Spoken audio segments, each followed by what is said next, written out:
Então, para todos, muito boa tarde, caros ouvintes, caros espectadores da Condestável TV, ouvintes da Rádio Condestável.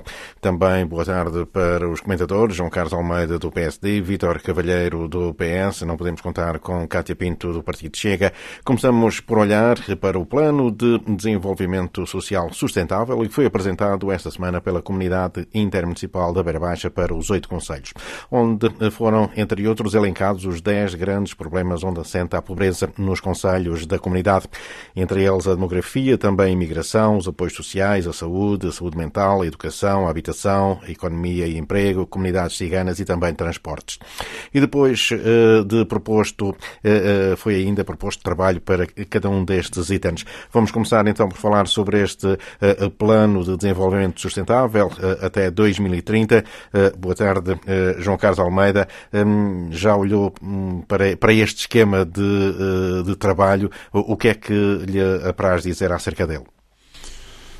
Ora, então, cumprimentar o Vítor Cavalheiro, Luís Foscaia, auditório, Rádio Condestável e da TV. Condestável TV. De facto, estive a ver o plano, pelo vistos, que é o primeiro plano a nível da região centro, da Comunidade Intermunicipal da Beira Baixa. Estou sempre a dizer que não há nada se passa na Comunidade da Beira Baixa. Vá lá, anteciparam-se agora aqui num programa que pode ter a sua importância, porque no fundo, e começando por aí mesmo, as realidades estão-se a alterar significativamente em relação a alguns anos atrás. E eu estive a ver, de facto, a dar uma olhadela no plano, são 32 ou 33 páginas, de facto, nós todos sentimos que as realidades locais estão a ser alteradas dia para dia e significativamente. E, portanto, se nada for feito, nós podemos entrar aqui numa situação de algum desequilíbrio se as coisas não forem preparadas para as novas realidades. E quais são as novas realidades? Aumento muito significativo da população estrangeira. Depois, fala-se até na nossa comunidade da Beira Baixa, que integra 8 municípios, que andarão à volta dos 5 a 6 mil residentes. Portanto, nós já temos falado na Sertã. Há 2 ou 3 anos falávamos em 400, 500 pessoas. Neste momento, se calhar, estamos a falar em, não sei, mas na Sertã, 1000 e muitos. Não temos esses números. Provavelmente o município há de ter a preocupação de fazer esse levantamento. Aliás, é uma das preocupações deste plano, é fazer um levantamento, ter uma ideia mais rigorosa da população residente, a população estrangeira. Inclusive, o levantamento dos jovens, porque nós sabemos que alguns vêm sozinhos, outros vêm com a família. Uma das preocupações é saber o número de jovens desempregados ou que não estão a estudar e qual a razão porque estarão nessas circunstâncias. Não há esses números.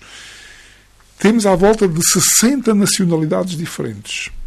E nas escolas fala-se em 48 nacionalidades diferentes. Ou seja, nos agrupamentos de escolas, a receber estes alunos que, como nós já falámos aqui, neste momento, nós estamos numa linha descendente a nível de número de alunos no agrupamento de escolas da Sertã, e neste momento a linha alterou e está num sentido ascendente, portanto a crescer de ano para ano o número de alunos na escola. Ora, para integrar estes alunos com tantas nacionalidades diferentes, aliás, estamos a falar no agrupamento de escolas, mas falou-se da Comiada, por exemplo, com o nosso professor José Carlos, e candidato à Câmara Municipal pelo PSD, que na Comiada há uma escola em que parece que tem 8 nacionalidades diferentes na mesma turma.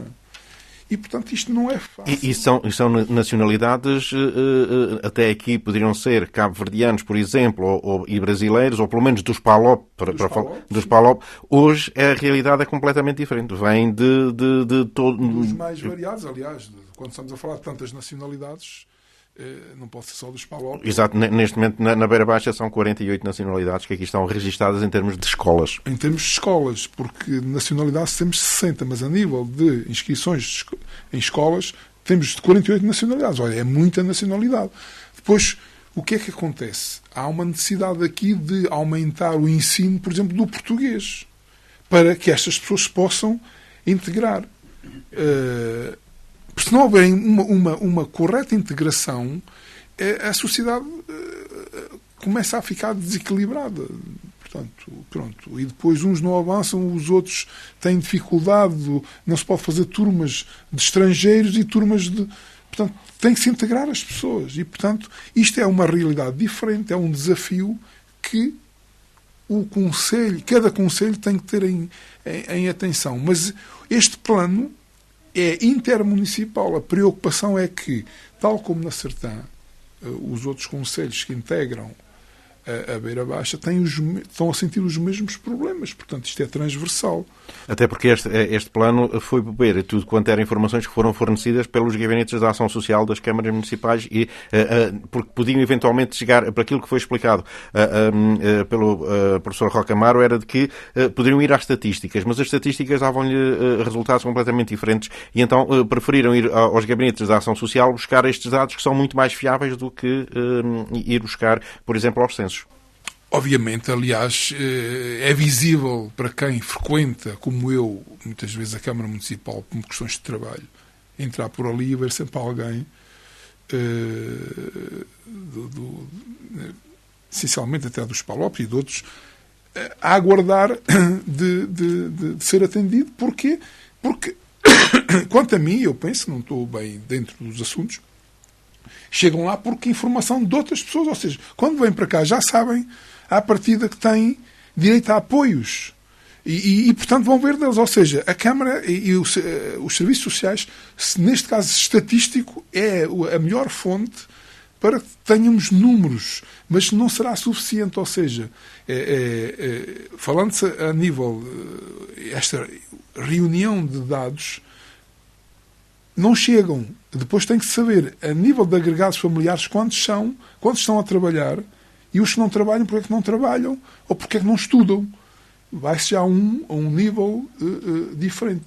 E eu acho que isto é importante porque se nós não conhecermos a realidade das pessoas que recebemos cá, pode-se até, em determinada altura, tornar-se insustentável. Portanto, depois os desafios que vi nesse plano, com isto tudo, o que é que nós precisamos? O Vítor Cavalheiro sente isso como ninguém, que é provedor da Santa Casa da Misericórdia, já está a fazer obras de aumento das capacidades para receber mais miúdos, mais vagas nas creches, nos jardins de infância. Porquê?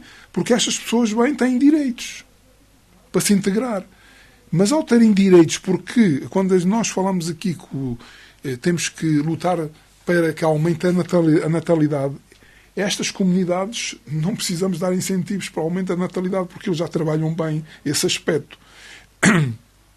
E, portanto, muitas vezes até sendo um agregado familiar elevado, é uma fonte de rendimento em Portugal. E, portanto, não precisamos ter nos concelhos aqueles benefícios de aumentar mais um filho dá tanto, porque eles podem aproveitar bem isso. Mas é uma das coisas propostas neste plano, é que haja também incentivo ao aumento da natalidade. Mas, portanto, isto traz um problema acrescido, é que nós cá, a pagar os impostos, temos o direito a ter vaga dos nossos filhos por tal, que é a nossa lei. Mas depois vamos ter dificuldade em integrar as nossas crianças porque já há muitas crianças. Começa a haver uma dificuldade acrescida, tanto que podemos falar na mesma ordem nos médicos de família. Nós já somos mais de 1 milhão, acho que até mais de 1,5 milhão, não temos médico de família, eu integrado neste momento. Ora, estas pessoas todas recorrem ao Serviço Nacional de Saúde. Aliás, há quem diga que vêm para Portugal de propósito porque sabem que o Serviço Nacional de Saúde é gratuito e acessível a todos. E isso vai aumentar a nossa dificuldade quando nós próprios queremos ter acesso aos nossos direitos na saúde. Portanto, vamos ser mais a frequentar o centro de saúde ou mais candidatos a médico de família. Portanto, habitação já é uma dificuldade. Porquê que é uma dificuldade? Porque a comunidade residente aumentou. Porquê que a zona histórica da Sertã, neste momento, deixou de estar as casas ao abandono e já se recupera casas, lojas se transformam em apartamentos? Porquê? Porque há procura. Também podemos dizer que melhorou a economia local, também. Claro, se estas pessoas forem integradas e bem integradas e vierem para trabalhar, se vierem só a pensar nos subsídios, não. Porque aí depois o populismo do Chega a aproveitar-se da situação. Também acontece, nós sabemos que também acontece. Por isso, não é só os serviços sociais da Câmara não podem só servir para a estatística para depois dar os números para o plano. Tem que avaliar e tem que ter a capacidade de avaliar os casos para saber se merecem ou não merecem ajuda, e essa ajuda que deve ser transitória, deve ser numa altura como aquelas empresas, o nicho de empresas quando querem iniciar, que têm dificuldades, as startups. As startups, a empresa chega ali, ganha asas para voar e depois, quando tem condições, anda. Estas comunidades também têm que ser ajudadas numa altura inicial, porque, e de facto, isto também tem que estar integradas com as leis da imigração, não é? Isto tudo tem que estar interligado. Mas é natural que haja uma ajuda inicial, mas depois controlar essa ajuda e saber porque é que a ajuda não se poder deixar de dar e porquê. Portanto, tem que haver limites, senão as pessoas encostam-se à ajuda e depois pode ser um problema como nós sabemos que em alguns casos há aproveitamento da situação. E, portanto, outra das coisas que eu vi no plano e que é muito difícil na nossa região melhorar mas que na Médio Tejo tem-se visto, de facto, uma melhoria muito grande a nível da melhoria dos transportes intermunicipais e municipais também. É difícil, mas nos nossos concelhos os transportes seria uma mais-valia que pudessem melhorar um pouco. Agora foi incutido na Sertã a questão das bicicletas elétricas, que pode ser um primeiro sinal, mas há, de facto, e agora com estas comunidades, se houvesse outra capacidade de transportes a nível municipal e intermunicipal, também vínhamos a ganhar com isso. Portanto, eu, entretanto, avançávamos também para ouvir a opinião do Vítor, para depois voltarmos. Voltávamos também aqui a outros pormenores, mas, no fundo, grosso modo, aquilo depois de olhar para o plano, é mais ou menos esta a ideia de que necessitamos de colocar mãos à obra e, neste caso, a comunidade intermunicipal deu o primeiro passo e eu acho que bem. Vítor, é também da opinião de que este plano está bem desenhado, digamos assim, em termos teóricos. Agora é preciso avançar com ele para o terreno e que rapidamente comece a dar frutos. Sim, então cumprimentar primeiro o João Carlos Almeida, o Luís Biscaio e os ouvintes da Rádio Condestável.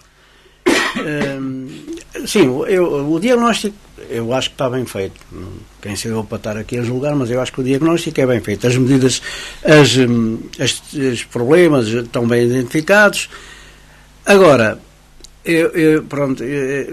há muita coisa que nós já sabemos neste relatório. Não é relatório? Diagnóstico. Neste diagnóstico. Há muita coisa que nós já sabemos.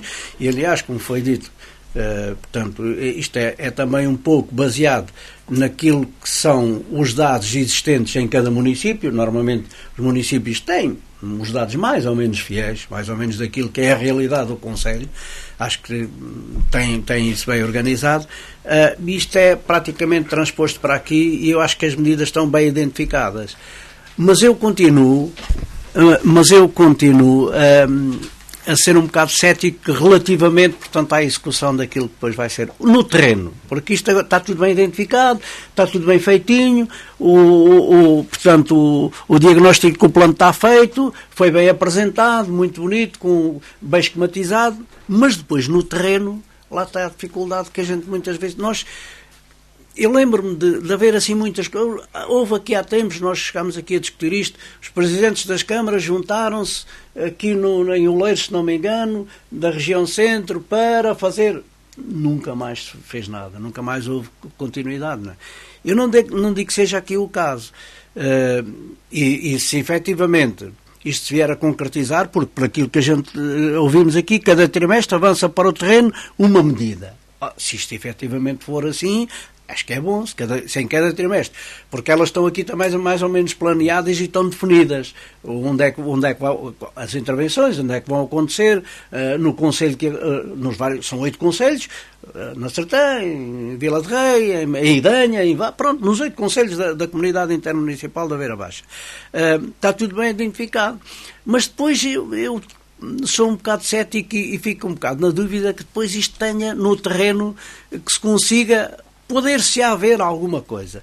Mas aquilo que está aqui tudo, as medidas depois concretizadas no terreno, eu não acredito. Como é que se concretiza uma medida, lista de espera, como fala aqui? Como é que isto se resolve? E não é uma resolução fácil, não é uma resolução de imediato. Acho que não é. Agora, como? Mais médicos. Pois, mais médicos, pronto, mas como é que eles vêm para cá? Portanto, isto está identificado, é um dos problemas, pronto, que está aqui. A habitação, outro grande problema que nós sabemos, que o João Carlos já falou nele, então, como é que isso se resolve?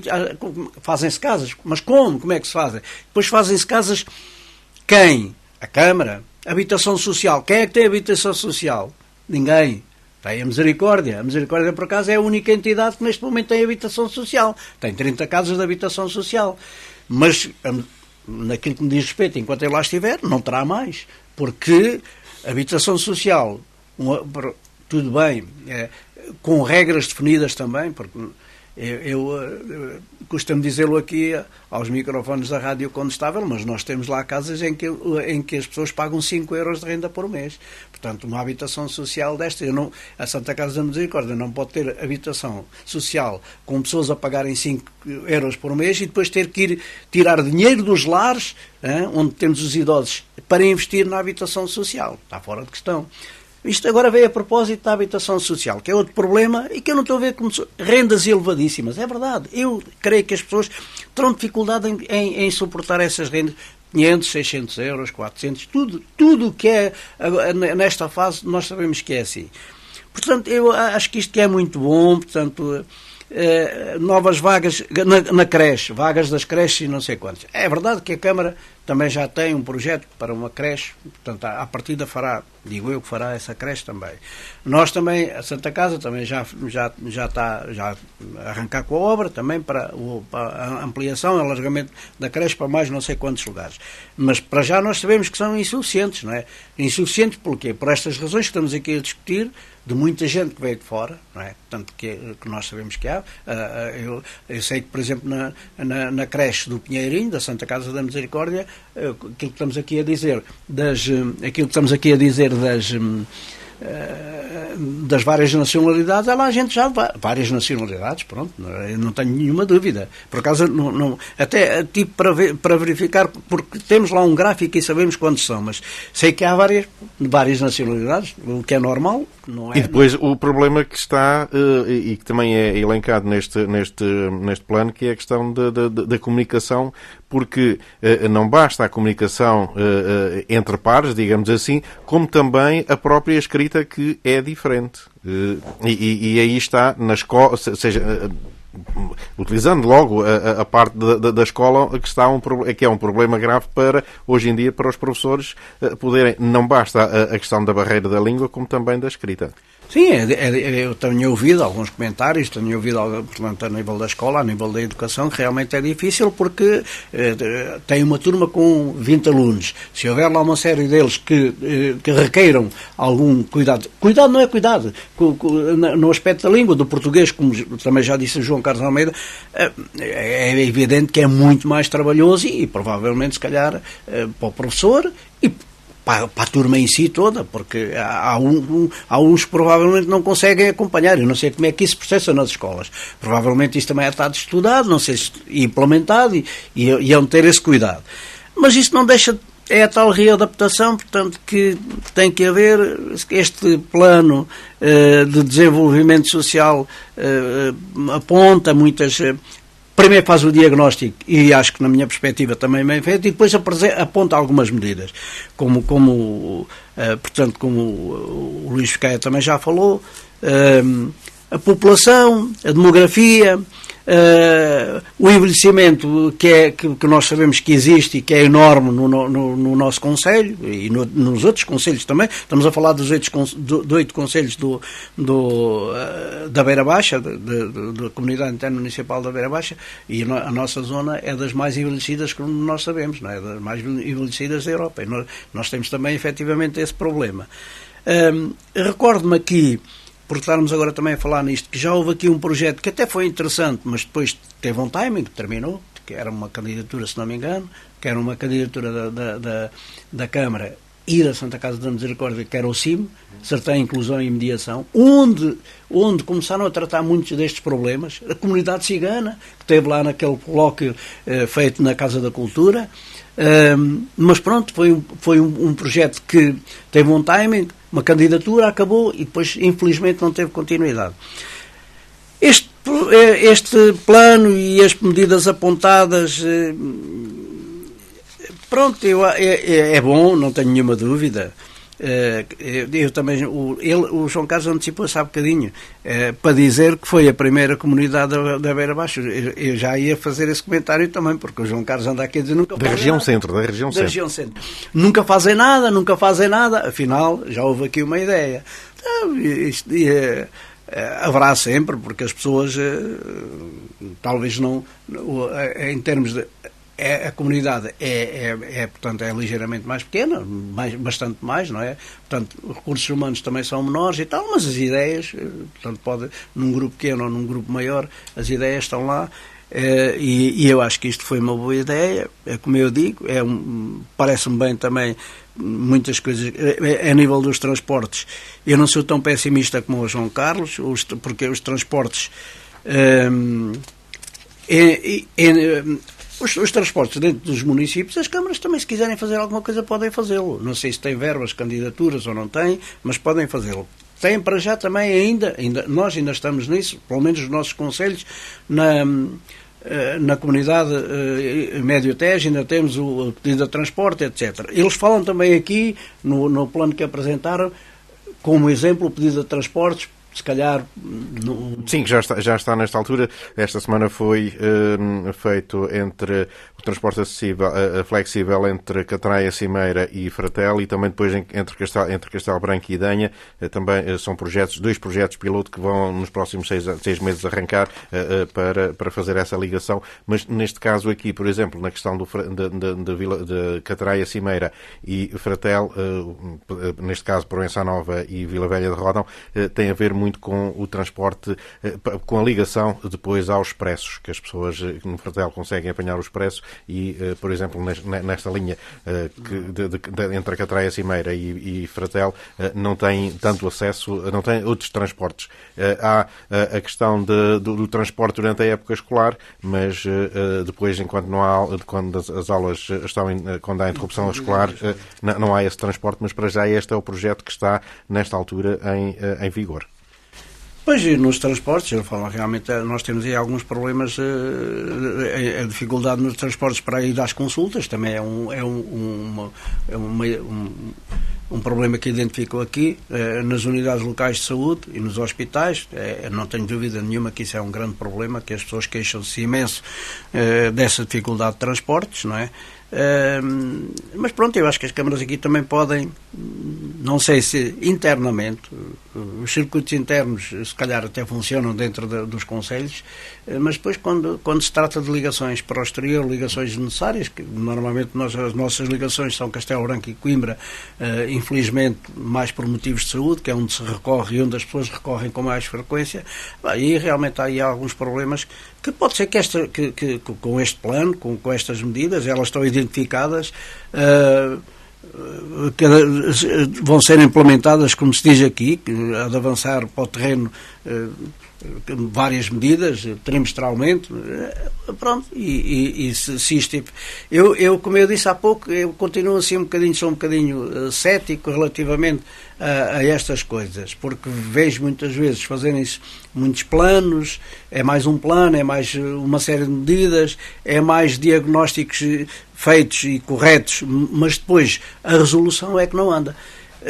Fala-se aqui, o João Carlos também falou e eu também vi, a questão de a natalidade, os apoios à natalidade. Eu não sei se isso é assim um fator diferenciador, que traga pessoas pelos apoios à natalidade. Não me parece, digo muito sinceramente, não me parece que isso seja um fator que contribua para que realmente que as pessoas se desloquem mais para as nossas zonas, aqui para o interior, porque nós infelizmente cada vez que temos censos, cada vez que temos censos, o que é que constatamos? É que há sempre uma diminuição, nunca não há aumento, dizer não, o censo de 2021, agora quando chegarmos a 2031, poderá eventualmente, se calhar aqui nesta fase, portanto, é um fenómeno, não é na nossa região, é um fenómeno nacional, não é? Estamos a falar no país, onde realmente tem havido, como já foi dito aqui, como o João Carlos já disse, e na Beira Baixa são 6 mil, a nível do país são também uns milhares, portanto, pode ser que... Mas a tendência tem sido sempre, portanto, a diminuição cada vez que fazemos os censos há sempre perda de população, sempre perdemos população, uma percentagem, uns maior, por acaso a Sertã é dos concelhos que mais perdem em termos de população, mesmo relativamente ao último censo de 2021, não foi dos que mais perdeu, mas tivemos aqui concelhos à volta que perderam 9% da população, 14%, creio que o Leixo foi 14%, Proença 9%, portanto são dados significativos.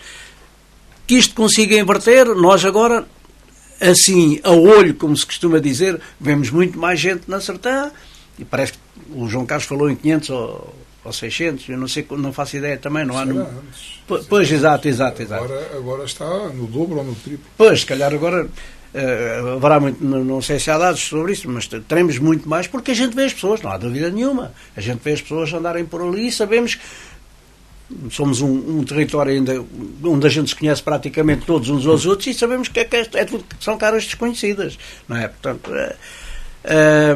agora há essa questão dos concelhos, dos municípios começarem a trabalhar no sentido de resolver esses problemas que também não os conseguem resolver de um dia para o outro.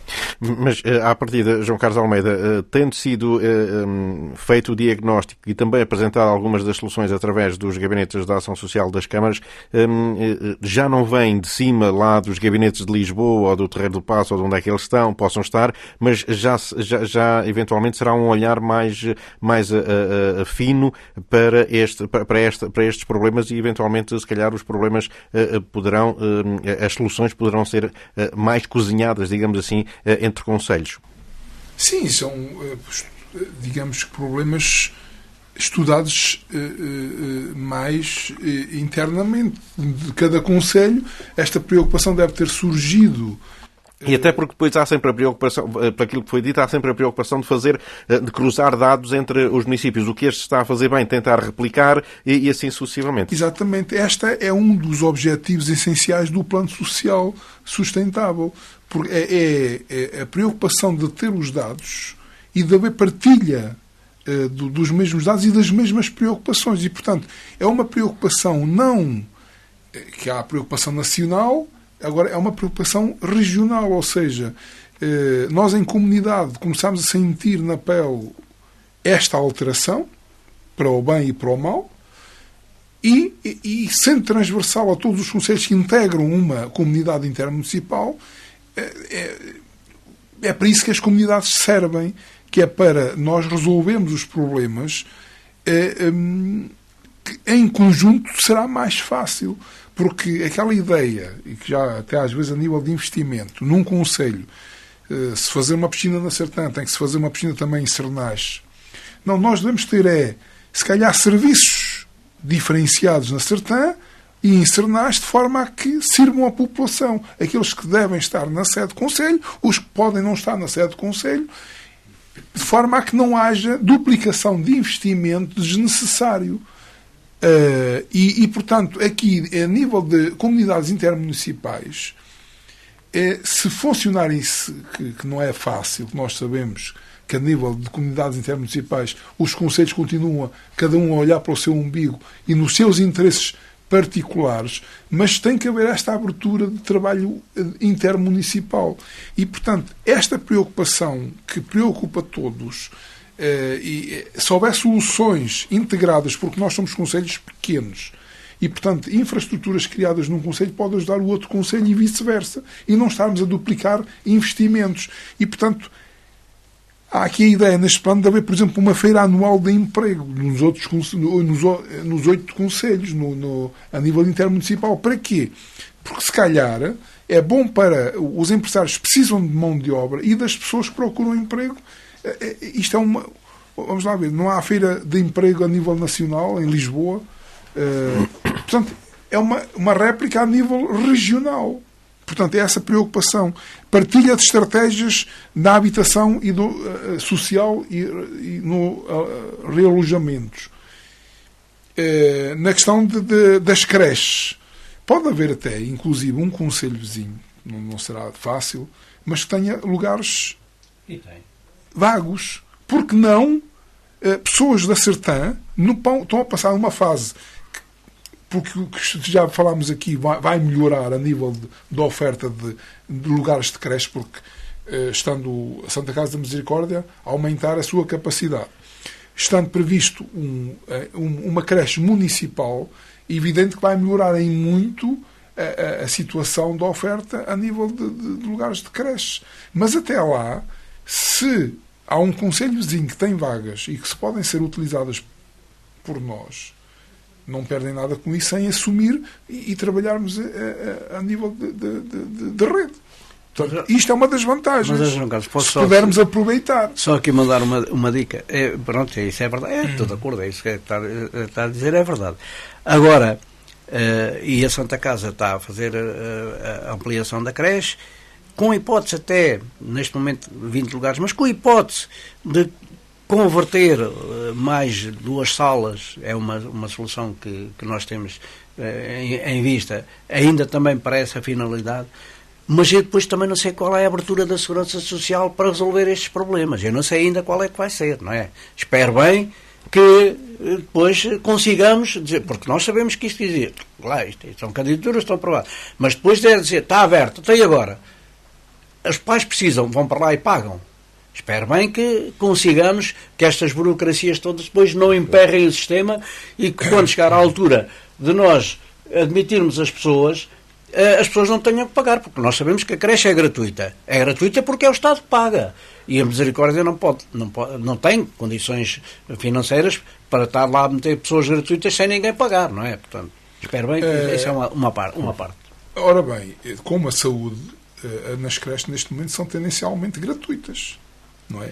Ou seja, independentemente do número, portanto, se aumenta o número de crianças estrangeiras, se é gratuito para todos, aumentou o número, o Estado tem que aumentar as verbas. Acho que é pacífico nesse aspecto. Ou então tem que mudar a lei e dizer, já não podemos suportar, agora cada um tem que começar a pagar uma parte. Claro, aliás, como acontece nos lares, há camas comparticipadas pelo Estado, mas que não chega para pagar.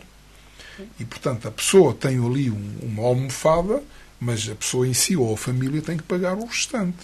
Porque também já há um número mínimo, um valor mínimo por cama que é sugerido pela Segurança Social. e dentro dos 1.500, 1.600 euros por cama, 1.629 agora, que é o número que tivemos a atualizar, por acaso tivemos a aprovar as contas do IPSS do Castelo, 1.600 e tal euros, que é um número proposto que não sei se o custo, é a custo previsão sugerido, do custo. previsão. Não quer dizer que seja o custo que infelizmente nós não podemos cobrar. Porque posso dar o exemplo do Castelo, que não dará lá ninguém a pagar os 1.600 euros. Não há hipótese. Agora, da comparticipação da Segurança Social é com base nesse valor. No entanto, depois, nós na nossa região não temos poder de compra, na maior parte das pessoas, para pagar esses valores. E, portanto, esta questão, estávamos aqui a falar do apoio à natalidade, pode ou não pode, é assim, eu não estou a ver um casal português, por causa de 2.500 ou 5.000 euros, fazer um filho à conta para ir buscar esse dinheiro, porque o investimento de ter um filho hoje em dia é muito elevado. Mas, se calhar, a comunidade estrangeira já não pensa bem assim. Se tiverem os mesmos direitos integrados na comunidade, já penso que pensarão de outra maneira, até porque eu estou convencido, pelo que eu vejo aí, que a maior parte das mulheres destes agregados familiares ainda são domésticas e estão a tomar conta dos filhos em casa. E, portanto, tomar conta de 2, 3 ou 4 ou 5, a mão de obra, digamos que custa o mesmo e, portanto, tendo creches gratuitas e abonos de família e apoios, mas, João Carlos, as coisas podem alterar. Essa comunidade que está aqui, nós também não sabemos como é que isto vai decorrer. Durante quanto tempo é que por cá ficarão? Porque isto é assim, está tudo numa incerteza, está tudo numa situação transitória, está tudo numa situação ainda não com uma resolução definitiva. Portanto, também é um bocado subjetivo. Eu estou convencido que muitos terão que ficar, porque vêm para cá, se calhar entre ficar aqui ou ficar para Lisboa nas mesmas condições.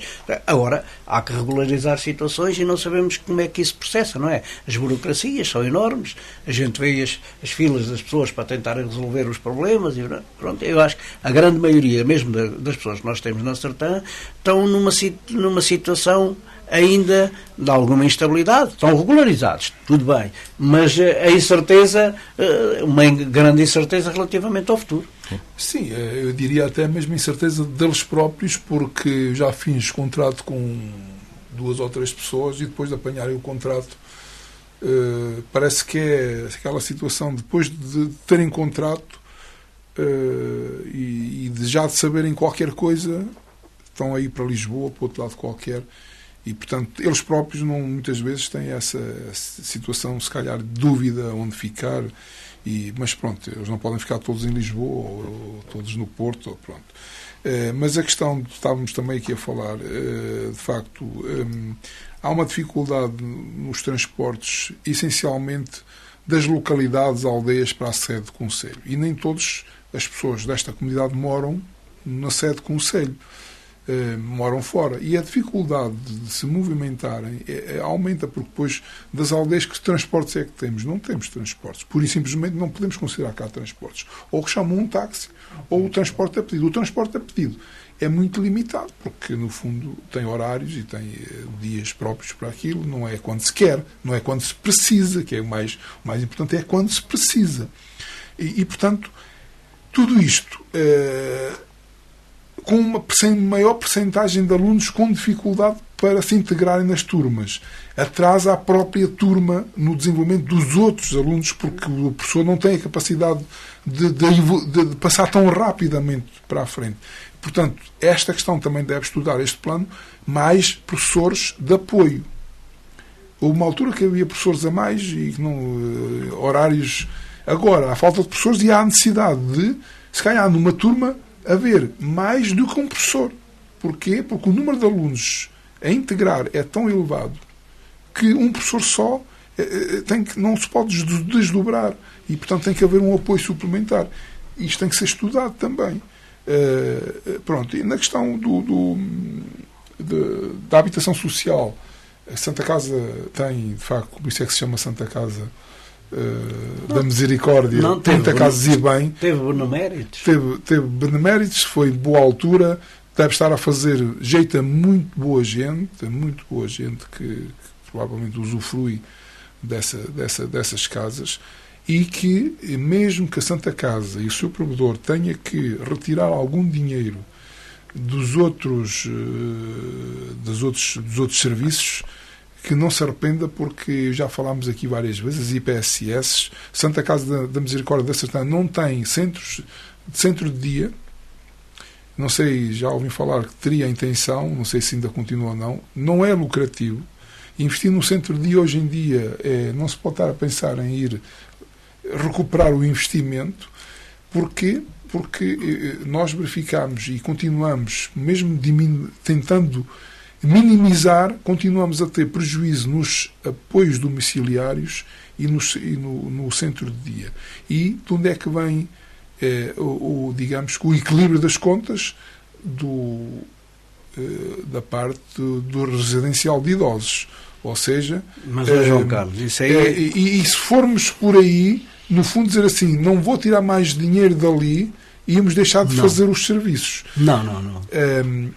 Portanto, a Santa Casa da Misericórdia para mim está a fazer um serviço social. Mas, João, e não me choca nada se anualmente as despesas Claro, tem que se analisar quem é que está nas casas, se pode ou não pode. Pronto. Tem que se analisar.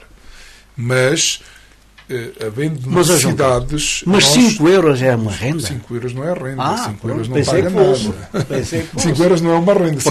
Para mais dizer assim, então, não pagas nada, pelo menos agradeces, estás lá de bola. É o que eu estou a dizer. Não é renda. Não é renda. E não sei como é que se os 5 euros... Porque é que são os 5 euros? Porque é que não aumentaram os 5 euros? Não faço ideia. Mas esse agregado familiar ou a pessoa que está nessa casa... tem que se analisar se tem capacidade ou não de pagar mais alguma coisa. Mas porque, tem, mas agora o João Carlos sabe isso se calhar melhor do que eu, porque as rendas, agora a Santa Casa não só para aquilo que pode ser o justo valor. Aquilo há regras para subir as rendas das casas, não é? Agora tem que cumprir as regras, não é? Portanto, a dizer assim, não fizeram atualizações ao longo de 10 ou 15 ou 20 anos. Tudo bem, não fizeram, mas agora não podem chegar ali e dizer, não, pagas 5, agora passas a pagar 50, não? Eu acho que isso não é possível. Isso é um problema. Agora estamos em desacordo relativamente à situação de dizer, tirar dinheiro porque quem é que paga os lares? Agora estamos a divergir um bocadinho, mas também é da economia social. Estamos a falar da economia social. Quem é que paga os lares? Os lares pagam grande parte, como o João Carlos, mais do que o Estado paga os utentes. Os utentes pagam mais do que o Estado nos lares, como o João Carlos sabe. Eu acho que é um bocado injusto, muitas vezes, com as dificuldades que as famílias já têm, com depois medicamentos, fraldas, não sei quantos e não sei o quê, os utentes ainda estarem a pagar e nós depois tirarmos o dinheiro. Porque o objetivo não é lucros, nós não temos que ter lucros, nós temos que ter uma instituição sustentável e temos que ter alguma coisinha para equipamentos deteriorados, obras, etc. Pronto, porque ali não há distribuição de lucros, não é? Em parte nenhuma, nos lares não há distribuição de lucros. O que houver de lucros tem que ser investido na instituição. E é para isso. Portanto, por isso é que eu acho que é injusto, e eu já tenho dito isto muitas vezes, que é injusto muitas vezes ter que tirar dinheiro dos lares para investir numa habitação social que também devia ser sustentável. A habitação social também devia ser sustentável. Então, pedem-me para pintar uma coisa qualquer lá numa casa.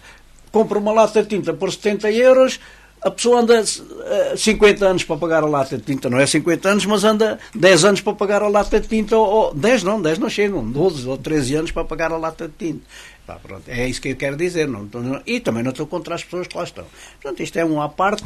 Estamos a falar na habitação. Na habitação, que é um grave problema. Diz aqui, no plano que fizeram, a habitação, os municípios com habitação social não têm.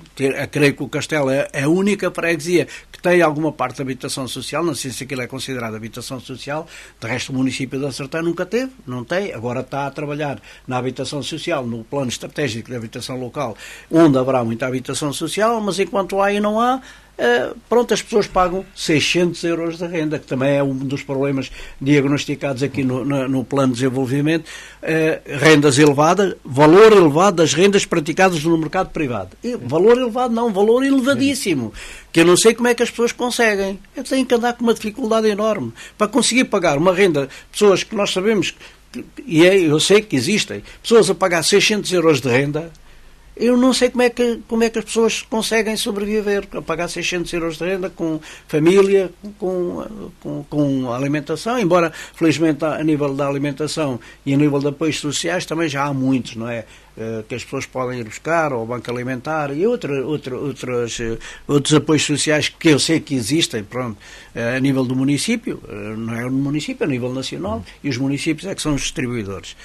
Mas pronto, a dificuldade, isto é a propósito, está tudo bem identificado e bem diagnosticado. Agora, no terreno, como eu digo muitas vezes, vamos ver como é que isto... Até 2030...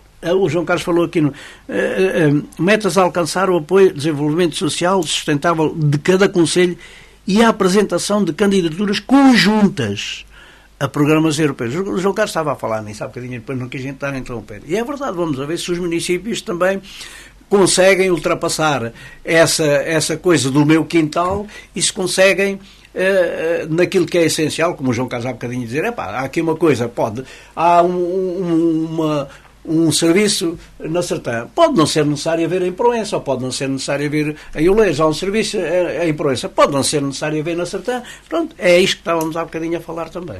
E só para finalizar, o facto do que eu falei e como diz o plano, partilhar respostas conjuntas e, sobretudo, respostas supramunicipais. Portanto, é isto que nós, às vezes, devemos aproveitar o excesso que uns têm para a falta que os outros têm e vice-versa. E, portanto, se isto funcionar assim, as candidaturas é uma coisa importante porque tem a ver com o volume e com a situação. Pode ser uma mais-valia porque um concelho só não consegue. E, portanto, todos nós sabemos que estes apoios já são dados pelo município. Agora, tem é que se adaptar às novas realidades e depois saber se isto é para manter ou não. Porque nós estivemos com situação em que havia poucos alunos, poucos miúdos, e estamos a inverter isto, e não podemos e também investir de forma exponencial para depois podermos descair outra vez para os números próximos dos anteriores. E, portanto, eu acho que Portugal é dos países europeus que tem em bom crescimento económico nesta altura. Isso deve-se também muito, só é possível com imigração. Nós não temos mão de obra e temos falta, mesmo assim continuamos a ter uma enorme falta de mão de obra. Felizmente temos superávit, temos uma economia a crescer 2% numa altura em que poucos países da Europa acompanham. Isto até é quase um milagre. E isto deve-se também um pouco a este tipo de dinamismo. Inclusive, a nível do país, a Segurança Social tem as contas positivas e equilibradas à conta no fundo, destes trabalhadores que têm estado a fazer aumentar as receitas. É assim, nós não podemos, na questão do populismo, como faz o Chega, tem que haver regras e normas, mas é essencial, porque senão, sem isto nós não crescemos. E, portanto, temos de nos adaptar a apoio já, temos de nos adaptar às novas realidades. E este plano, se for trabalhado, e acho que vai no bom sentido, vamos ver, de facto, se depois é ou não é acompanhado e tem o apoio dos outros 8 municípios que não se isolam depois porque não precisam dos outros. Eu não preciso deles, e portanto eu também não. Eu não preciso deles, mas eles precisam de mim. Portanto, é esta interligação, trabalhar em conjunto que pode melhorar, essencialmente nas candidaturas, que é, como disse o Vítor Cavalheiro, pode ser muito positivo. E nós avançamos para o próximo tema, e um tema que está no top 3 daqueles que é mais conversado e mais falado aqui neste, que tem a ver com a Estrada Nacional 238. João Carlos Almeida, nem com a ajuda do Presidente da Junta de Freguesia da Sertã, que levou em mãos essa preocupação junto de um dos seus companheiros de partido, conseguiu ver esta via na lista que foi publicada pelo Ministério das Infraestruturas. Ora bem, eu trouxe este tema exatamente para tentar, digamos que, colocar aqui um bocadinho de ordem no assunto. Vamos lá ver. Eu, quando olhei para a notícia da Rádio Condestável, pronto, fiquei, e como todas as pessoas ficam, desanimadas, porque, no fundo, assim, olha, mais uma vez, não está incluída. Fiquei contente porque tem a ISA 8, não é? A ISA 31, que vai melhorar muito, para nós também vai ser muito bom. E, de facto, não falam na 238. Depois houve um pedido do Jorge Coluna às Infraestruturas de Portugal, pedir como é que estava a ponto da situação do projeto de execução, se havia projeto, não havia projeto da Estrada Nacional 238. E eles desviaram para canto para as obras de remodelação. Exatamente. E há uma coisa que eu concordo, já disse aqui também, e o Carlos Miranda, o Presidente da Câmara, eu estou em sintonia com ele neste ponto, que considera não ter havido uma visão coerente do futuro, pois o dinheiro que se gastou em obras e que se está a gastar ali, mais alguma coisa já dava para fazer uma remodelação daquela via, um grande parte do troço. E eu, de facto, estou assim, não se pode andar, eu acho que é desperdiçar dinheiro, porque agora remenda-se aqui, depois remenda-se além, ali custa 500 mil, ali custa 1 milhão, e andamos nisto. E no final é como andar com um carro velho a cair aos pedaços e na oficina tumba todos os dias, e depois, pronto, o que gastamos, se calhar se comprássemos mesmo a crédito aquilo que gastamos a mais nas reparações, depois dava para pagar as prestações. Mas quero também aqui fazer uma crítica, não é só, neste caso, estar em concordância com o Carlos Miranda. Há uma crítica que quero fazer aqui e que ouvi em primeira pessoa, porque é que se reúne, sempre quando se fala da 238, se reúne só com o Ferreira do Zeza para a campanha eleitoral e não se reúne com o Oleiros. A 238 vem do Oleiros. Porque a ideia é de que aquele bocado ali já está feito. Quando o próprio Presidente da Câmara se queixa a mim próprio, na primeira pessoa, que devia ser ouvido nestas alturas... João Carlos, ele não é porque não quer, porque ele está completo. Olha, também tinha aqui isso, porque ele está completamente desinteressado. Ele não quer saber mas isso é o que ele diz. O que ele diz não é a realidade. Ele está preocupado com a ligação a Castelo Branco, porque ele já tem até aqui à Sertã. Acredito que faça jeito, acredito que também esteja preocupado e tal, mas do interesse dele, se ele tivesse interessado, ele também estava neste barco. Ele está completamente desligado. Eu, por acaso, até era um comentário que eu também era para fazer.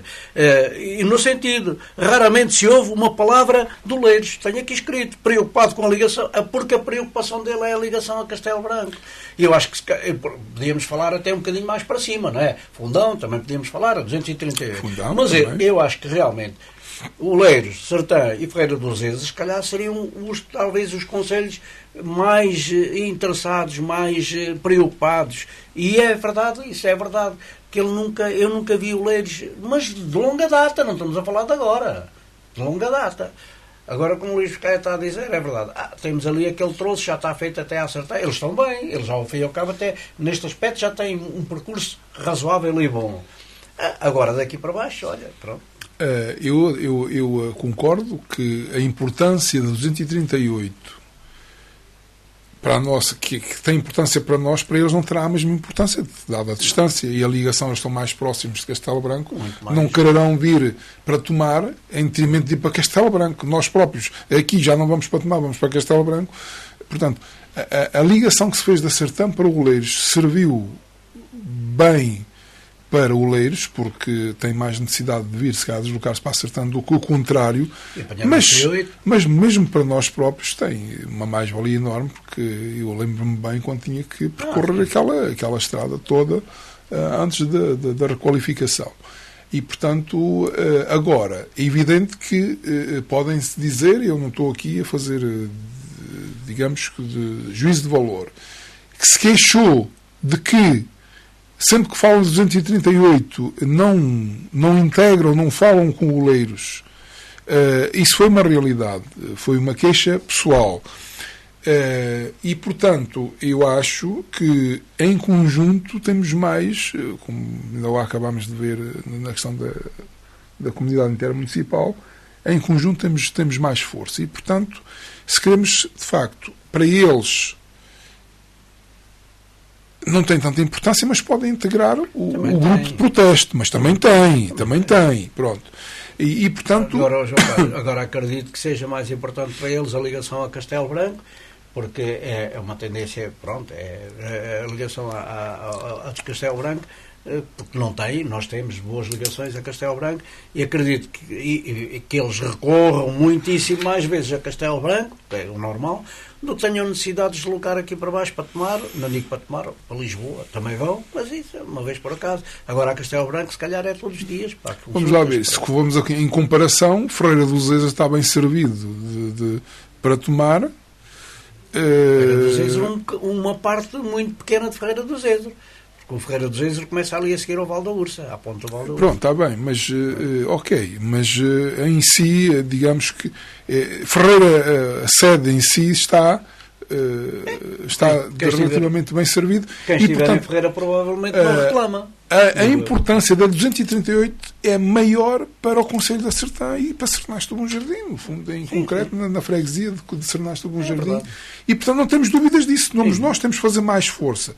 Temos o apoio de Ferreira, que até pode também dizer, ajuda. E também devíamos ter o apoio de Oleiros. Ou seja, exato, se nós formos em conjunto os três concelhos... O Fundão não se falou, também já em tempos falou que no Fundão, porque a 238 vai até lá. Exatamente, portanto... Mas lá está tal coisa, o Fundão está bem ligado à A23, para que é que quer 238? Não é? O Fundão está ligado até ali à A23, que era 238. O Fundão pode intervir para nos ajudar, para colaborar connosco, porque o Fundão 238, quem é que... Não, só para a ligação ao IC8, digo eu. Coisa pouca. Portanto, pronto, mas eu queria... Isto foi só um à parte. Eu acho que se o PS não fizesse cair o governo, mas mesmo assim é capaz de vir o Pinto de Luz virá fazer luz ao Concelho da Sertã sobre a questão das prioridades. E eu trouxe este tema exatamente para dizer isto. E a informação que eu tenho é a seguinte: é que a 238 não vem nas prioridades porque as prioridades elencadas foram das grandes obras. E a 238 não é considerada, porque se formos a integrar nas prioridades nacionais todas as obras do nível da 238, que para nós é muito, mas que a nível nacional é uma pinguinha. Se formos a integrar como prioridades, estamos a falar em imensas obras, uma lista enorme de obras. E, portanto, o que eu penso e a informação que me chegou, porque a nossa preocupação é transmitida além fronteiras, digamos, mais acima do nosso limite de concelho, porque temos, muitas vezes, contactos com pessoas de responsabilidade superior. O que me é transmitido é que vai ser esclarecido em devida altura, porque estas notícias, às vezes, em seco, como saiu da Condestável, que é a notícia, é uma realidade, mas o Governo aprovou recentemente no Conselho de Ministros, que dá orientações às infraestruturas de Portugal para avançar com 31 obras rodoviárias de norte a sul do país. Todas elas deixadas na gaveta. Atenção. Até está aqui na notícia, entre aspas, mas todas deixadas na gaveta. Ou seja, isto são obras que já podiam estar feitas, porque o PS estava lá há muitos anos. E todas elas foram colocadas como prioritárias deste governo. Nomeadamente, entre elas, foi aqui falado, para nós, porque são os mais importantes, IC31 e IC8. Felizmente que já temos a IC8 que nunca esteve em lado nenhum para avançar, para muito nós reclamamos. Não consta, de facto, a 238. Mas porque a 238 não é considerada dentro destas grandes obras, destas 30 grandes obras. Se calhar o problema foi nós nunca termos pedido uma autoestrada. Pois, se calhar devíamos pedir mais para recebermos menos. Nós recebemos Estamos a ser modestos. Nós recebíamos uma autoestrada, mas depois recebíamos digamos que uma IP. Uma IP que tem as ainda nos começavam a cobrar. Pronto. Mas eu queria dizer, de facto, é que a minha esperança, e eu tenho essa esperança, se deixarem o PSD continuar a governar, que aí a 238, de facto, vai ver a luz do dia.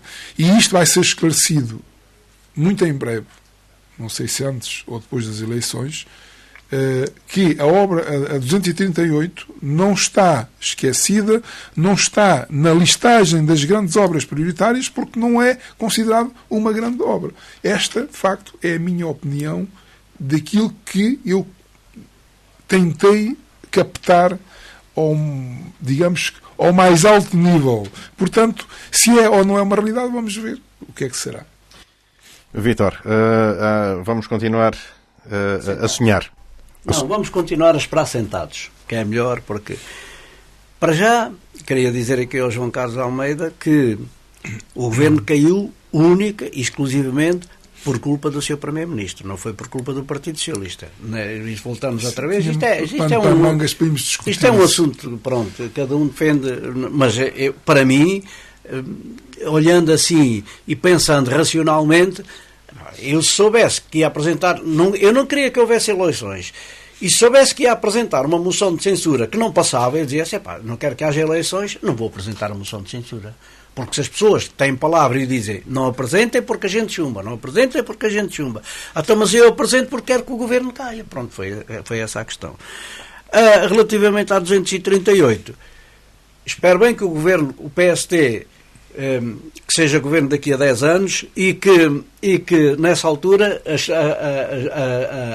a 238 já esteja feita. Mas porque o PSD agora tinha uma oportunidade de fazer aqui um brilharete e incluir nestas obras, porque o João Carlos está a dizer, não, isto é uma obra zeca. Então, se é uma obra zeca, mais uma razão para fazer. Hein? Se não é uma grande obra, não é uma grande obra. Então, se não é uma grande obra, mais uma razão para fazer. É uma pequena obra. Isto pesa pouco no Orçamento de Estado, mais uma razão para fazerem. Porque ela não está feita, volta outra vez àquela história antiga, porque um governo do PSD não quis que ela ficasse feita, pronto, na altura. Dificuldades financeiras, não, dificuldades financeiras sim, mas foi retirar algumas estradas e uma delas foi esta. Fizeram ali uma escolha, olha esta aqui, há lá pouca gente, há lá poucos votos, eles também estão lá no meio do pinhal, olha, deixa-os ficar para lá desterrados. E foi assim.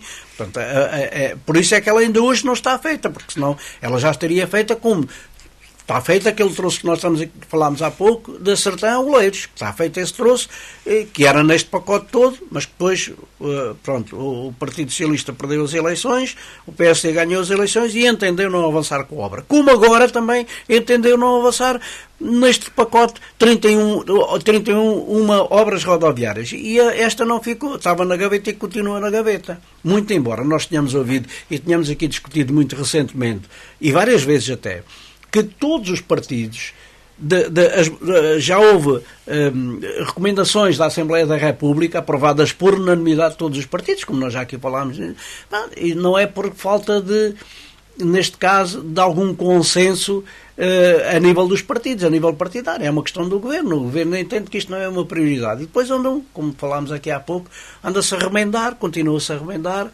e a gastar dinheiro que, como é dito pelo Presidente, pelo Carlos Miranda, que se calhar, se em vez de... Mas estamos a falar há uns tempos atrás, não estamos a falar agora, não é? Então, estamos a falar já num espaço de tempo razoável, em que hoje investe não sei quanto, amanhã mais não sei quê, no outro dia cai um talude, no outro dia corta-se a curva, no outro dia faz não sei quanto, e isto tudo somado se calhar já dava para muita coisa. Infelizmente não deu. Continuamos a ter esperança que esta obra se concretize, sabendo, embora que nosso grande problema, tivemos a discutir anteriormente uma coisa que pode ser favorável e que pode dar um empurrão também para 238 votos. Se tivermos aqui muito mais gente, mais votos, pode ser que com mais votos que a gente consiga alguma coisa. João Carlos Almeida, propunha ainda termos um pouquinho de tempo que olhássemos para o Festival do Maranhão 2025, que ainda falta algum tempo para o outro tema. Se calhar avançávamos para este, que está mais quente, uma vez que foi na semana passada apresentado o cartaz da edição deste ano do Festival do Maranhão. João Carlos Almeida, então, propõe que demos uma pincelada no cartaz e na edição deste ano do Festival do Maranhão. Olha, eu vinha preparado com alguns temas sobre este tempo e, portanto, é mais um. E de facto, é assim. Eu trouxe, olha, se não fosse tema, eu ia propor que depois pudesse ser um tema. Isto vai ser tema, com certeza, por outros assuntos, porque é um evento importante para o nosso Conselho. Para mim, era uma nota positiva se não fosse discutido como tema. Damos uma pincelada, de facto, aqui. Eu só trazia isto como tema, porquê? Porque eu lembro-me, e não sei se próxima à Assembleia Municipal não dá, porque já me criticaram que eu também fazia o mesmo, e o Jorge, o líder de bancada lá agora do PS, também faz o mesmo. Às vezes vai buscar as nossas intervenções para fazer face a eventuais assuntos que queiram discutir. Eu vou buscar por causa das contradições deste Executivo enquanto era oposição, e às vezes faço uso disso. E apetece-me ir, de facto, buscar uma intervenção, que eu não me lembro de que Assembleia Municipal, mas que lembro-me que existe, do Carlos Miranda, de dizer que nós gastávamos, de facto, não foi contra o Festival do Maranhão, mas que era contra os gastos excessivos do festival, e porque é que vinha tantos artistas de renome, ou artistas, não eram assim muitos, não eram muitos, artistas de renome, quando podíamos fazer com a prata da casa. E, de facto, essa ideia inicial parece que ganhou forma e vindo um ou outro artista, deu-se, de facto, e bem, importância e palco à prata e aos artistas locais. E acho que deve ser continuado a fazer. E provavelmente vai-se continuar a fazer num plano secundário. Mas, olhando, e como estamos em ano de eleições, não vamos ficar por aqui qualquer festivalzinho, e, portanto, vamos fazer um festival a sério, sem olhar a gastos. E, portanto, para mim, eu disse sempre que nós não precisamos só ter um festival, precisamos, e vem sempre a Sertã, sempre disse, vem sempre muita gente. Sertã é um polo agregador que chama muita gente. Mas se tivermos artistas de renome, bem mais gente ainda. E, portanto, a festa é maior, não temos dúvidas, e depois foi um sucesso, e o Maranhão é divulgado, e por isso hoje o Maranhão tem o impacto que tem, exatamente por causa destes investimentos. Nunca fui contra e não estou contra. Atenção. Agora, é só por causa da contradição, apetece-me ir buscar a outra intervenção, vamos ver para a próxima Assembleia se vou buscar ou não, mas de facto agradou-me. Isto é um festival que nunca tivemos na Sertã, a nível de qualidade, digamos, artística, de programa. Porquê? Porque nós temos aqui, o festival é entre o 17 e o 20 de julho, e então temos o quê? 17 de julho, Miguel Araújo e Quinta do Vil. E só nos nomes sonantes, fora o resto que vai se passar de manhã à noite ali dentro do recinto. Na segunda noite, 18 de julho, subirão ao palco Pedro Abrunhosa e David Antunes. Atenção, isto são 2 nomes por dia, sonantes. No dia 19 será a vez de Ninho Vaz Maia e Dilás. No dia 20 atuarão Camané e a Sociedade Filarmónica Aurora Pedroguense terá os Red como convidados. Vamos lá ver. E depois mais os DJ, que são uma data deles. 2 por noite. 2 por noite, não é? Pronto. Portanto, vamos lá ver. Nós nunca tivemos um programa tão rico como este. Quanto vai custar, não sei. Vai chamar gente? Vai. Vamos ter aquele recinto. Se o tempo ajudar, completo. Não tenho dúvidas disso. Mas também não tenho dúvidas que não olharam a meios, nem contabilizaram, não estiveram preocupados com as despesas para este programa em ano de eleições. Não tiveram a mínima... Aliás, tiveram só uma preocupação. Fazer bem.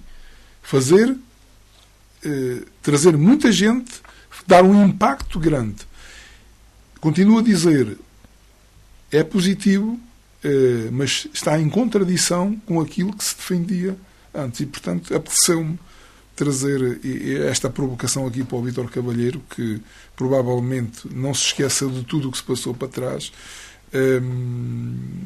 e não me desminta, não me faça trazer depois uma prova concreta e escrita. É só por causa das contradições. Não estou a criticar outra coisa. É a incoerência na defesa das situações antes e depois. Vítor, uma bicada forte desta do João Carlos Almeida. Não, nem por isso. É assim, eu fui criticando não é propriamente, a minha posição é igual à do João Carlos Almeida, mais ou menos. Eu às vezes dizia alguma coisa, relativamente, achava sempre que o Festival do Maranhão que era bom, e não tenho nenhuma dúvida que era, fui sempre dizendo o mesmo, e criticava às vezes também um bocadinho o investimento, dizer, podia ser bom e não precisávamos gastar tanto dinheiro. Eu dizia isso também, na altura dizia. Chegámos ao Festival do Maranhão, que é 400 mil euros, 500 mil euros, agora não sei quanto é que vai custar este ano, não sei. Eu presumo que isto pode eventualmente não ter a ver com eleições, porque é assim, não, porque virá muita gente de fora, será que isso tem um impacto? Nós aqui Tem um impacto a nível, tem um impacto interno, nós mostrando a dinâmica, o potencial da Sertã, mesmo à conta de investimento de bons artistas, tem um impacto positivo na nossa população também. Mas, João Carlos, nós vamos lá, sentimos, nós estamos, a nossa terra, a nossa vila está dinâmica, nós sentimos essa positividade. Não. Mas isto haverá, estamos agora aqui a falar de uma situação, estamos os dois de acordo, não há nenhuma dúvida, consideramos que o Festival do Maranhão que é um bom investimento, dentro da razoabilidade. É sempre um investimento. A gente, às vezes, consideramos isso, consideramos que tem sido, o Festival do Maranhão tem sido aperfeiçoado, tem vindo a crescer ao longo dos anos, começou bem, com o anterior, com o PSD, depois houve a certificação do Maranhão, também foi importante, foi na altura também do PSD, essa certificação geográfica, não sei, agora IGP, exatamente, do Maranhão. Houve sempre algumas críticas relativamente a gastos, essencialmente na parte da animação, não estamos a falar da outra parte. Agora, eu não faço ideia quanto é que custa este programa, também não continuo a dizer, para mim não tem tanto a ver com a parte a questão das eleições. Eu, quando estive na Câmara com o Dr. José Paulo Farinha, o Dr. José Paulo Farinha, trouxemos lá o Tony Carreira, e não havia eleições, acho que na altura nem havia eleições, e veio o Tony Carreira, e já no tempo do anterior presidente, o Zé Farinha Nunes, veio o Anselmo Ralph, também, que era uma coisa enorme, e não sei quantos, e também não havia eleições. Agora temos aqui alguns artistas, o Pedro Abrunhosa, o Ninino Vaz Maia, agora é mais um... Sim, que está aí está na moda, pronto, é uma pessoa que está na moda, e não vejo que isto seja assim um cartaz tão pesado para o município. Agora, é como diz aqui, como o Presidente, um dos eventos de excelência do município de Sartém, não tenho nenhuma dúvida que é. Eu ponho aqui uma dúvida, nós já comentámos isto aqui algumas vezes, o modelo do Festival de Maranhão mantém-se com o pátio para as freguesias. Para as freguesias. O pátio? Sim, o pátio das freguesias e depois também a parte da restauração mantém-se, esse modelo mantém-se. O modelo da restauração mantém-se, nós já criticámos aqui algumas vezes, eu próprio critiquei algumas vezes o modelo da restauração, acho que se calhar podia ser noutros moldes, mas pronto, será, à partida digo eu que será aquela tenda enorme com 3 restaurantes e depois as outras tasquinhas onde a gente não consegue meter um pé, se calhar algum dia também convinha que fosse alterado este modelo, pronto, digo eu, não é? Estamos a falar... Como? É bom sinal, seja...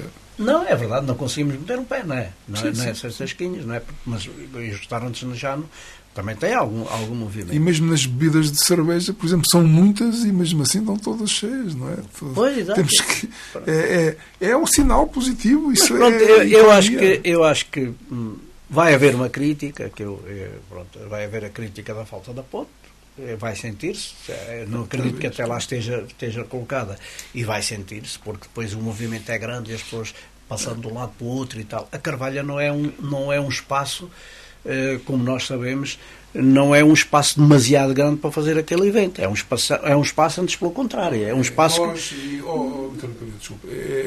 Até nós mostrávamos outro potencial ao exterior de quem nos visita, com a ponte lá, porque a quantidade de pessoas que atravessavam de um lado para o outro e usufruíam até de algumas coisas até da brincadeira dos miúdos poderem ficar do outro lado, um espaço daqueles que não é aproveitado da mesma forma. Aliás, não é aproveitado naquele dia unicamente porque não dá jeito.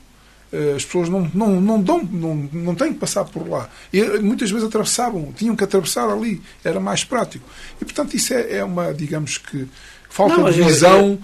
Eu não digo que seja, é uma opção que muitas vezes nós não compreendemos. Eu próprio também tenho alguma dificuldade em compreender, até particularmente nas nossas conversas, já falámos no assunto, mas pronto, o Presidente diz que tem uma ideia para a solução desse problema, mas pelos vistos ainda não será desta.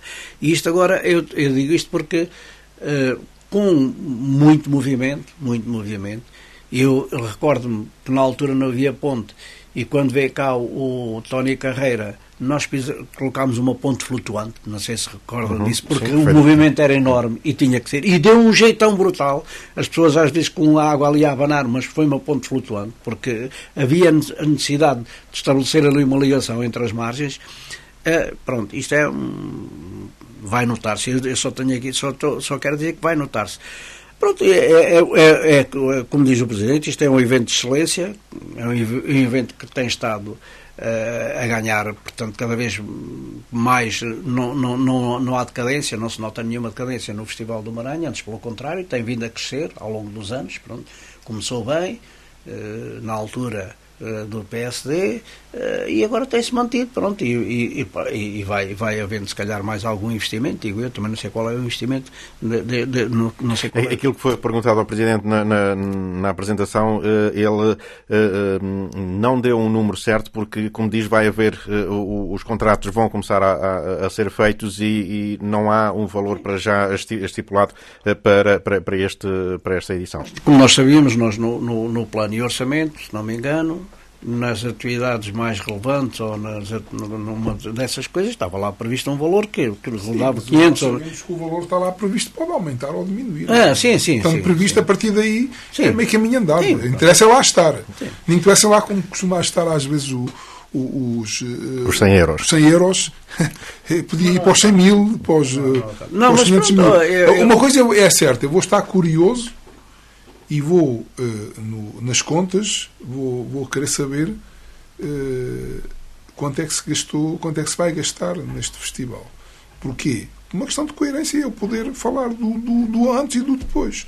E confrontar as opiniões das pessoas. Porque é assim, eu já disse muitas vezes, nós não podemos dizer tudo e mais alguma coisa enquanto oposição, e quando nos cai o poder nas mãos, arranjámos desculpa por tudo e mais uma coisa porque não sabíamos que eram assim, porque não tínhamos os dossiês. Não pode ser assim, não se pode fazer oposição irresponsável.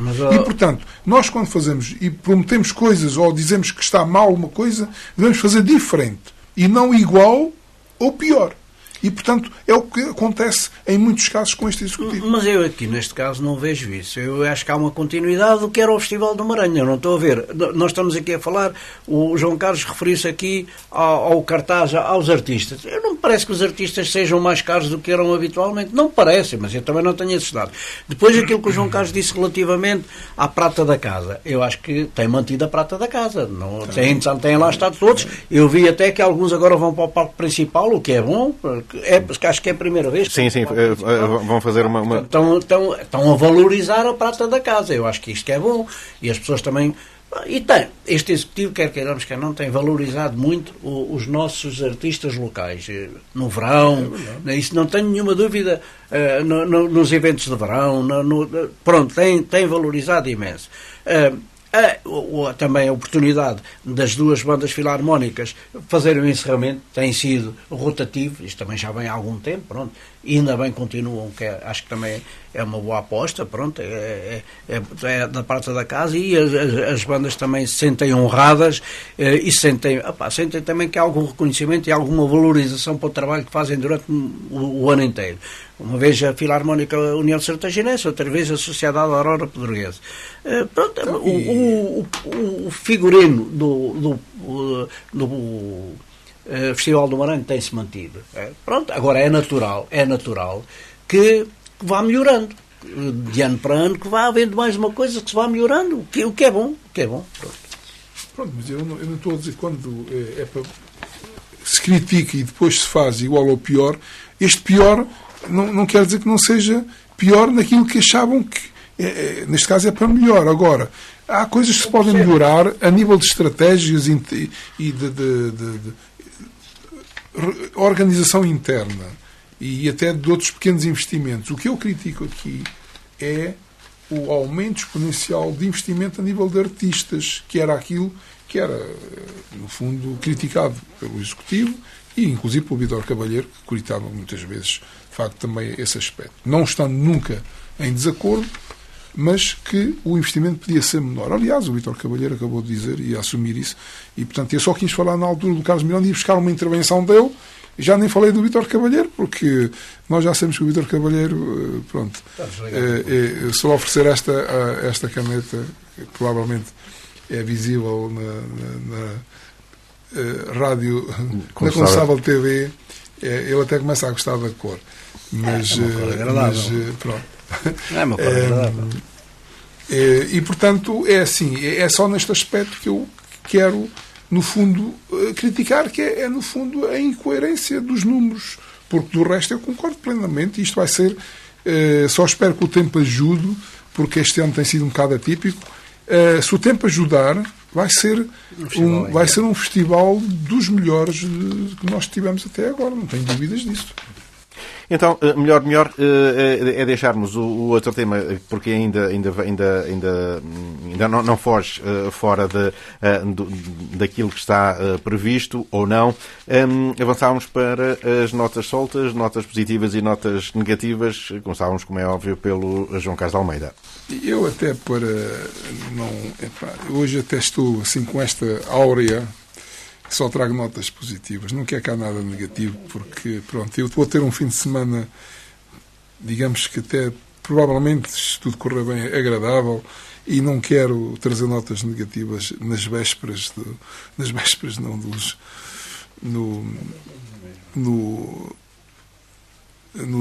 fim de semana.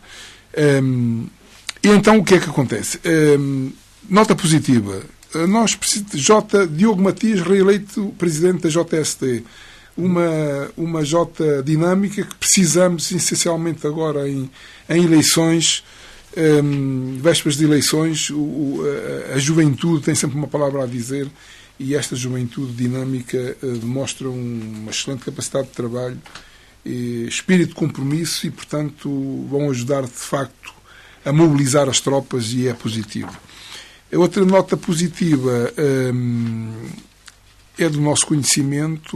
Nós, a nível do distrito, queríamos que fosse o Ricardo Aires o nosso cabeça de lista para as legislativas, mas como manda as regras tem que nos impor um paraquedistas, porque é de norma o cabeça de lista pelo distrito ser imposto pela Nacional, e, portanto, não é cabeça de lista, mas passou a número 2.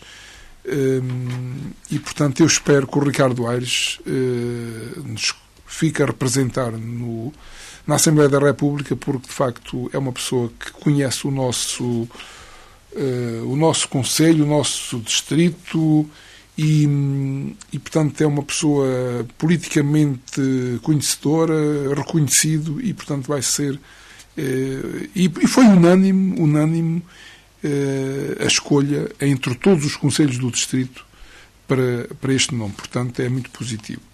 Outra positiva, de facto, também trago coisas positivas do concelho, deste executivo, porque falamos aqui muitas vezes da Rua A e da Rua B, na compra de imóveis que já foram solicitados pelo nosso vereador Paulo e também pelo vereador agora Zé Carlos, da listagem dos imóveis comprados para recuperar a nível do concelho e que ainda não chegaram. Mas que é uma estratégia que, para números, não contam tanto, porque são recuperações de imóvel a imóvel. E agora esta questão que eu acho positiva, que já tinha pensado nela muitas vezes, já tínhamos sugerido, porque é que tem que ser assim, se querem fazer construção a custos controlados, fazer em grande número, tem que ser por blocos habitacionais. E esta ideia de aproveitar aquilo que já está previsto na Rua A e construir 4 blocos habitacionais, que provavelmente são iguais, e, portanto, um é a réplica da outra, e portanto, vai dar aqui um número substancial de apartamentos, de casas a custos controlados, que vão dar alguma dinâmica na oferta que nós não temos tido nunca tivemos na Sertã, a nível de... À semelhança de outros concelhos, tem de facto esta oferta. E para terminar, muito lutei por termos um orçamento participativo, ainda não está na estrada, mas é uma ideia, é uma intenção. O mandato está a acabar, ainda não temos orçamento participativo, mas temos uma coisa que eu acho também positiva, que é uma sessão da Assembleia Jovem. E vai começar com uma Assembleia Extraordinária para eleger, no fundo, a mesa, e a eleição do Presidente da mesa e depois a discussão das temáticas. Mas, no fundo... no fundo, aproximar os jovens à política, que muitas vezes andam afastados, não fazem ideia, e isto acho que é uma iniciativa que só traz benefícios, que é aproximar os jovens da política, que as pessoas, muitas vezes, para aquilo que vimos no Parlamento, só nos apetece às vezes é fugir e afastar-nos das políticas rasteiras. E, portanto, devemos aqui dar um bom exemplo do que é uma Assembleia Municipal a funcionar em democracia. Avançámos também com as notas positivas e negativas. Vítor Cavalheiro. Então, brevíssima, 3 notas positivas e também, não sei se por mera coincidência, não há aqui nenhuma combinação, não há aqui... também não tenho aqui nenhuma nota negativa. O município assinou a adesão à Rota dos Templários. Já ouvimos falar, isto é uma coisa que já se fala, vai-se falando e tal, agora concretizou-se. Acho que vamos ver se isto tem resultado prático, mas pronto, não deixa de ser uma nota positiva, portanto, para o município e para o Concelho da Sertã, não é para o município, é para o Concelho da Sertã, e estou convencido que a adesão a esta Rota dos Templários nos pode trazer mais algumas, em termos turísticos, mais algum desenvolvimento turístico na nossa região. Outra nota, as duas são mais ou menos coincidentes. O município intervém no património religioso do concelho. Acho que é bom. A Câmara disponibilizou-se realmente a mandar fazer projetos iniciais para as 3 igrejas da Misericórdia, igreja da Misericórdia, não, já me está a fugir a boca para a verdade. Na Igreja Matriz Sonastes do Bom Jardim da Sertã e de Pedrógão, depois mais a Capela de São João Batista e a Capela que será aquela de Nossa Senhora da Conceição, que a Câmara vai assinar, vai ficar com o património da capela mas pronto, eu aqui também há bocadinho estava-me a fugir a boca para a Igreja da Santa Casa da Misericórdia da Sertã. Tenho pena que tenha ficado fora, porque a Igreja da Santa Casa da Misericórdia está reconhecida como uma igreja também com algum património, portanto não é uma coisa qualquer. Aliás, as misericórdias normalmente nesta parte religiosa têm património rico, e eu acho que a nossa também tem, mas infelizmente ninguém nos perguntou, e eu acho que tenho pena que realmente não tenham olhado também para a Igreja da Misericórdia. E depois a outra nota também, que é na sequência disto, é o município que vai realizar as obras de conservação na Igreja Matriz da Sertã. A primeira intervenção integral será na Sertã, sendo que os projetos de Nasce do Bom Jardim estão a ser elaborados, mas a da Sertã parece que vai avançar. Não há dúvida que a Câmara faz bem, embora a Igreja é da Diocese, mas a Diocese permite e autoriza. Como sabemos, a Igreja da Matriz da Sertã está mesmo necessitada. Teve lá uns andaimes durante 10 anos ou mais, depois acabaram por retirar e ficou tudo na mesma. Portanto, eu acho que isto que é positivo. Estamos a falar de património, estamos a falar de muita gente que visita aqueles espaços e vai melhorar substancialmente. E assim fechamos mais uma edição do programa Prova dos 9. Recordo que é repetido na próxima quarta-feira, depois das 21, e fica também disponível na nossa página em radiocondestável.pt e também no nosso canal do YouTube em Condestável TV. Tenha a continuação de uma boa tarde.